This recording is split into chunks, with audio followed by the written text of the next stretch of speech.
Hey, good morning. Hope everyone is doing well today. Wanted to get a message out. Today's message is going to be a little bit different, but I think it's something that's important that we should be talking about today. Today's message is titled Stop Arguing. There are a number of reasons why we have to stop arguing with people. There is a Bible verse that I'm going to bring up at the end, but I want to go over a few things first, okay?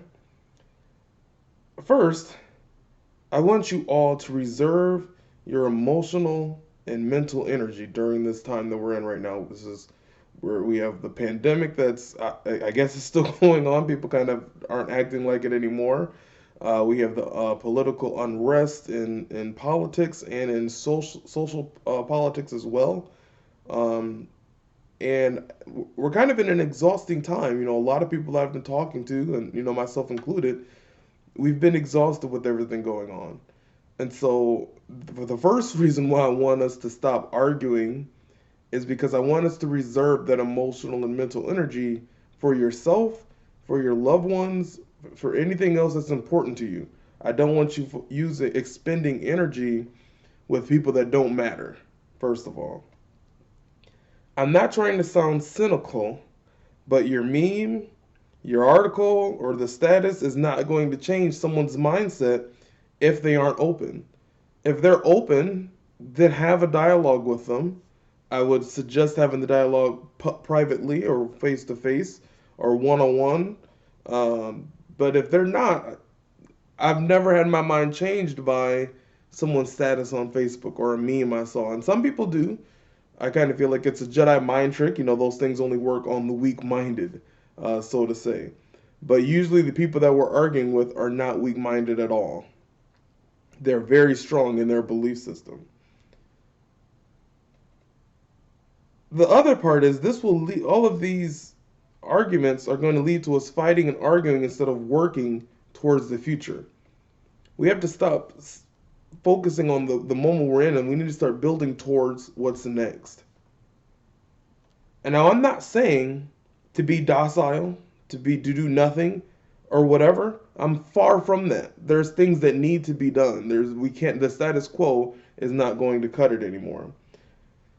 So the big conversation right now, and it's going on all throughout the world. And this is not a race message. This is not a ethnic sermon or anything like that. Because I had a whole other topic to talk about today. But I wrote this between this morning and yesterday evening because it's something that needs to be talked about.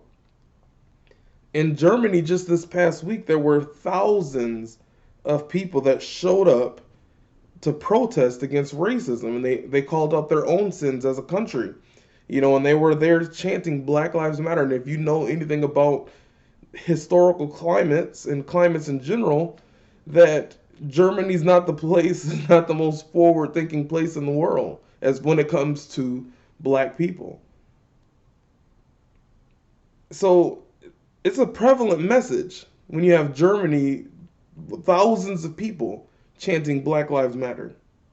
So this is a prevalent conversation. Now people will say, "Well, just preach the word, talk about the Bible and leave that stuff alone." But how can we? When there were terrorist attacks, pastors talked about those things. When there's other issues that go on in the world, pastors stop their predetermined or pre-scheduled message and focus on things that are important to people. But when it comes to matters of ethnic backgrounds or race, what have you, nobody wants pastors to touch. They say, leave that alone, leave that alone. No, we can't leave it alone. This is on everybody's mind, whether they believe one way or the other. How can we as pastors ignore what the people are focusing on? How can we ignore what is weighing on their hearts? I don't believe in ignoring anything. We have to speak on it. There are a plethora of issues I need to bring up when it comes to why we need to stop arguing. So let's first off start with the narrative of Black Lives Matter, because that is the most prevalent thing that's going on right now. That's the root of all of the thing, is that's what's being chanted at every protest across the world. You can agree about the all of that, but we're going to touch on a lot of different things here. But that is at the root of it because that's what they're chanting every single protest, Black Lives Matter. And white people, brown people, everybody in between is saying Black Lives Matter. So that statement and movement was started after the death of Trayvon Martin. I'm sure we all remember that case. There has been a number of public cases that have involved black people being murdered with there being no repercussions. So we're gonna go do a little history thing, go back in time a little bit, okay? There was a gentleman by the name of Amadou Diallo. He was shot 41 times for pulling out his wallet, and the police officers claimed that they thought that his wallet was a gun. He wasn't resisting arrest. He didn't commit a crime. He was sitting on the porch of his house when the police arrived. They were looking for someone else, and he was going to pull out his wallet showing his identification, and one officer thought he had a gun, so they continued to shoot him, and the number of shots that were shot at him were 41. So people like to bring up all these different things. This guy was resisting arrest. He was doing this. This guy was sitting on his porch.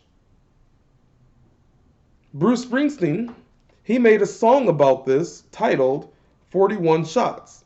It's a pretty good song. If you haven't heard it, you should go check it out. There was Sean Bell, who was shot at 50 times while he was in his car on his wedding day by 4 cops that had just exited a bar that were under the influence. They were drinking, and then they looked in his car as he was driving by, thought they saw a gun, and shot at him 50 times. There was no gun that was ever found either. There was the story of Oscar Grant, who was shot in the back while he was handcuffed, lying face down. And this is the first time where we had video of one of these murders that occurred, because we kept hearing about these things, but this was where the security footage showed he's handcuffed face down on the ground, and a cop shoots him in his back while he's there.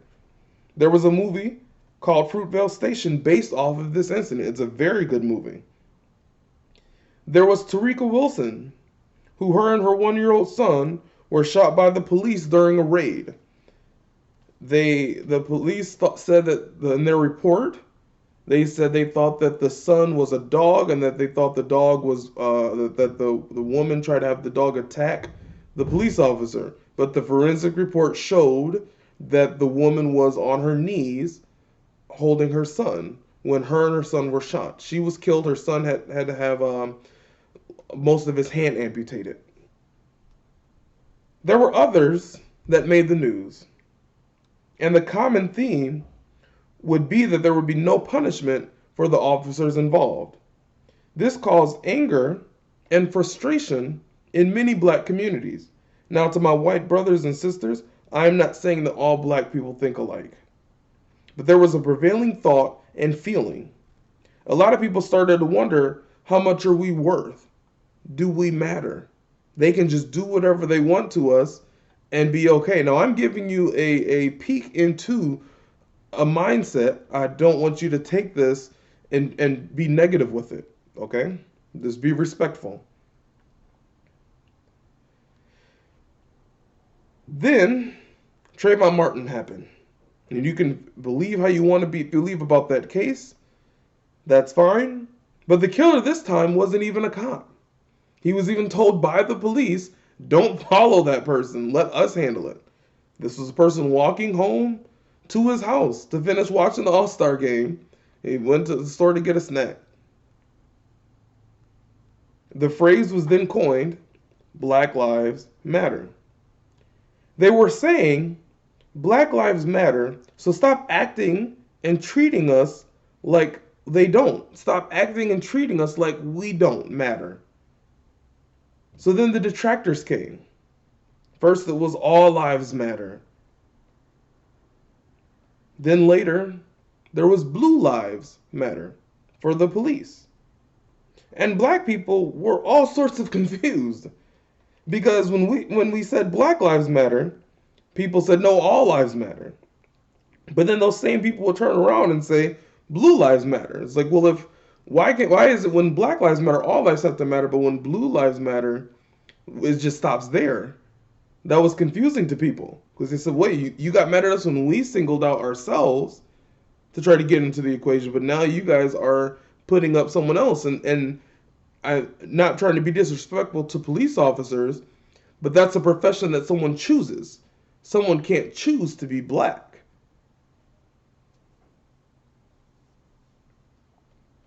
So people try to explain their message of what Black Lives Matter means, because it was not started to say our lives matter more or anything like that. So they tried to use all these different metaphors and things to try to make people understand what they were trying to say. They would talk about the example of during Breast Cancer Awareness Month, how nobody ever brings up colon cancer or all cancer during Breast Cancer Awareness Month. They don't say, no, all cancers matter. This should be All Cancer Awareness Month. No, they let Breast Cancer Awareness Month happen. People use so many examples. They would say, if a house is on fire, you wouldn't call the fire department to come and put a house that's not on fire out, because all houses matter. People were literally trying to tell you that they felt like they were on fire. So we have this thing going on with the pandemic, and people were during quarantine were upset about not being able to live their social lives, right? And there were people so upset that they would go and protest at the Capitol building. And this happened in many, many states. It's not just a Michigan thing. At many states, people will come and protest. And they were upset over how they were being treated for a matter of months.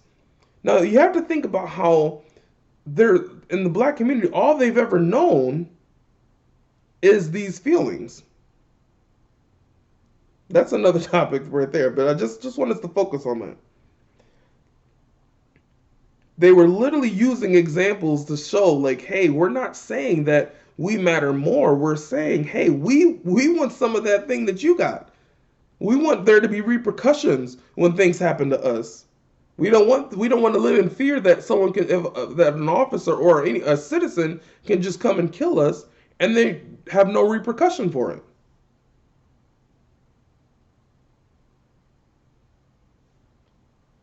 Then, so when people bring up the Holocaust and they talk about the 5 million or 8 million or whatever number they want to use about how many Jewish people were killed in concentration camps, what if someone were to say, well, in Russia, 50 million Russians were killed in their concentration camps. So it's not even that big of a deal. It's a small number. That would be rude, right? That'd be what they call anti-Semitic. When the Boston Marathon was bombed, everybody said, Boston strong. But don't all cities matter? No, you didn't do that because not other cities were attacked. You only focused on the cities that were attacked and had a big problem because they cried out for help. So then all of this, where people were trying their hardest to be heard about why their voices matter and their lives matter, and then the response was no, all lives matter, all voices matter.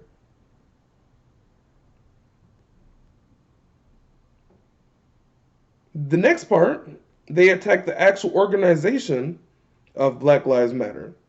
And again, we're missing the point. The statement of Black Lives Matter can be true without having to attack the actual organization. I'm not going to get into the organization on the political views that they have or don't have, or because that's not the point that we keep missing the point when people are crying out for help.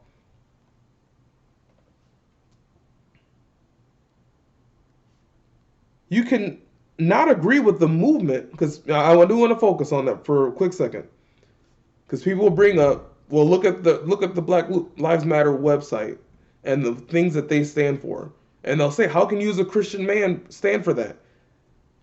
And my thing is, isn't it okay to just believe in the phrase Black Lives Matter and not the organization? Because you cannot agree with the movement but still believe in the phrase. Heck, there are plenty of people, some of the people that might even be watching, that don't believe in President Trump as a person.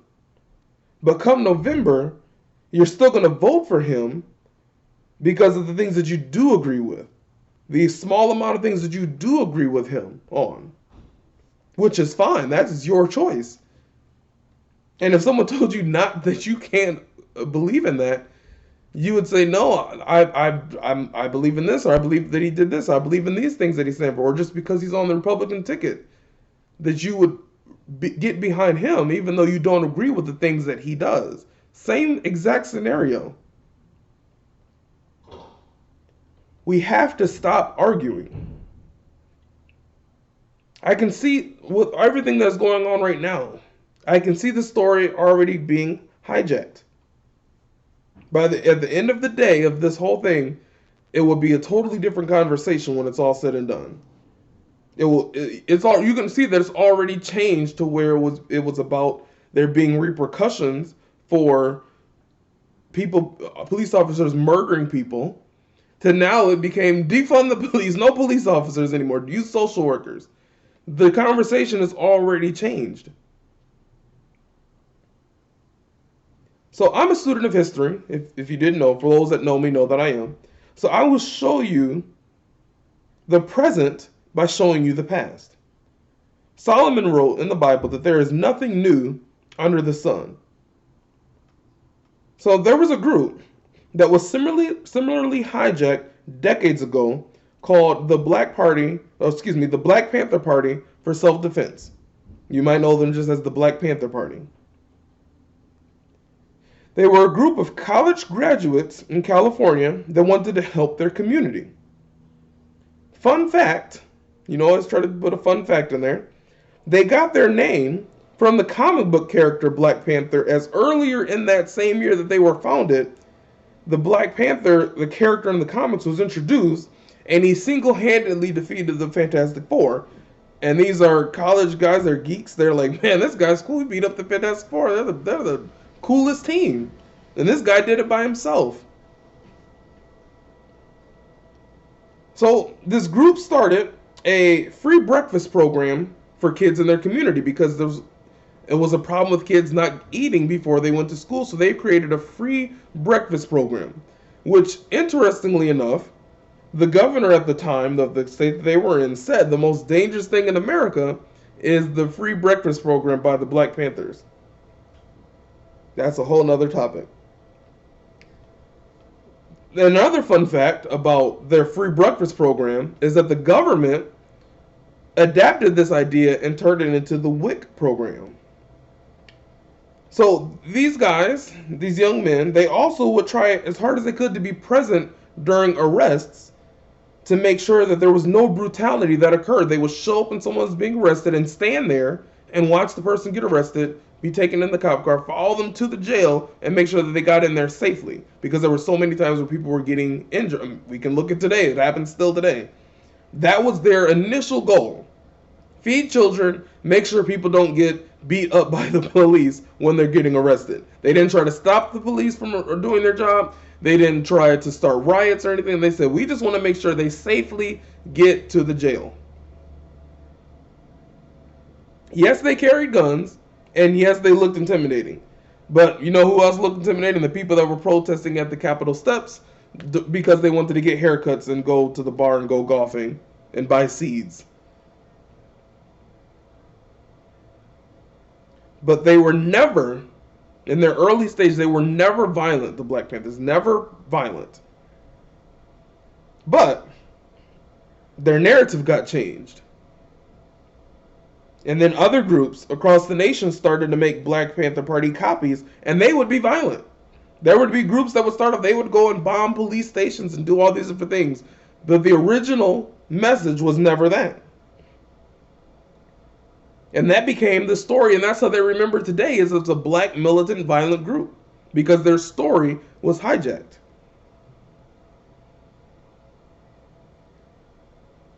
And they had this saying,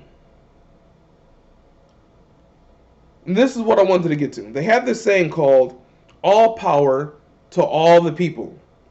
And they would explain what it meant. Because during this free breakfast program, they would be teaching kids too. And what they meant by all power to all the people was white power to white communities, black power to black communities, Asian power to Asian communities, and Hispanic power to Hispanic communities. I know the narrative is that these were racist militants, Well, the original group definitely was not. They partnered with white people, Asian people. They definitely had a big presence in the Chinese American community and with the white college students as well. These guys were graduates from Berkeley. Like they were very engulfed in all different cultures. But again, the story was changed. But they felt that people should be in charge of their own destinies. I don't think any of us would disagree with that statement, is that people should be in charge of where they want to go. That they said the power should be represented by the people. We do that with politics. We vote for people to represent us, right? They wanted to have the representation of their own community and say, hey, let us take care of ourselves. Let everybody take. It wasn't about segregation. It was about power to the people that actually live in the community. I don't think any of us would disagree with that. And if you do disagree with that, then there's probably some underlying thing that you have to address. But then the narrative was changed. All power to all the people was turned into power to the people, or black power. They kept trying to explain that that's not what they meant. They kept trying to say, we mean all power to all different people. Like we care about all the different people. We want them to be in control of their own communities. But the narrative story was changed. No, this is what you mean, and so you're racist. The story was taken from them, and now they're part in history. Unless you're doing research on your own, is racist, violent, militant, racist group, black group. But I'll explain it this way. In the story of the jungle, if the story is written by the zebra, how do you think the lion will be depicted in the story? Do you think that they'll be depicted positively or negatively? It's all about who's writing and telling the story, who's hijacking the story. But we have to stop arguing. You are not going to change someone's mind. I know that it will rub some people the wrong way. But let's look at the Bible. I told you we're going to get to a Bible verse at the end, okay? 2 Timothy chapter 2, verse 22 through 26. Flee the evil desires of youth and pursue righteousness, faith, love, and peace, along with those who call on the Lord out of a pure heart. Don't have anything to do with foolish and stupid arguments, because they produce quarrels. And the Lord's servant must not quarrel. Instead, he must be kind to everyone, able to teach, and not resentful. Those who oppose him must be gently instructed, in the hope that God will grant them repentance, leading them to the knowledge of the truth. And they will come to their senses and escape from the trap of the devil, which has taken them to do his will. So Paul is telling Timothy, stop arguing with folks. You can't change their mind. Tell them the truth and leave them alone. Let God work on people. Let God work on man's heart. You can't change man's heart. You tell me the last time you literally changed someone's mind. I'm not saying it can't be done, but it's very rare where you're able to change a non-weak-minded person's mind. You have to focus on, I want you to preserve your emotional, spiritual energy for the things that are important.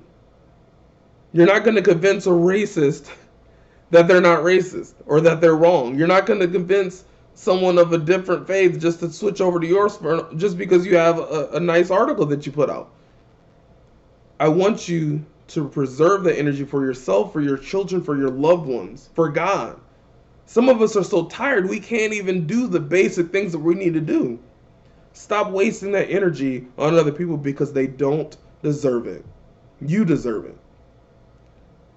I just pray all of you guys are able to relax, focus, and build your energy back up. You guys have a great week. Be safe.